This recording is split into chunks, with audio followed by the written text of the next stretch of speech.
విద్యా ఉద్దేశాలను సాధించడానికి అనువైన పరికరం వచ్చేసి విద్యా ప్రణాళిక. బోధనా లక్ష్యాలను సాధించడానికి అనువైన పరికరం వచ్చేసి పథకం.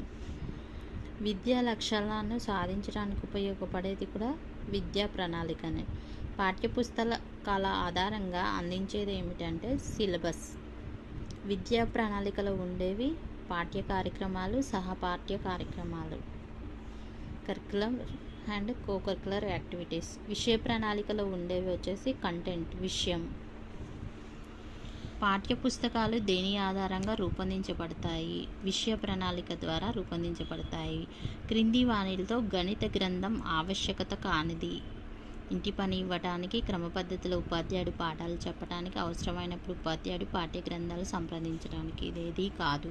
క్రింది వానిలో గణిత పాఠ్య పుస్తకం ఉపయోగం కానిది. ఉపాధ్యాయుడు పాఠ్యాంశం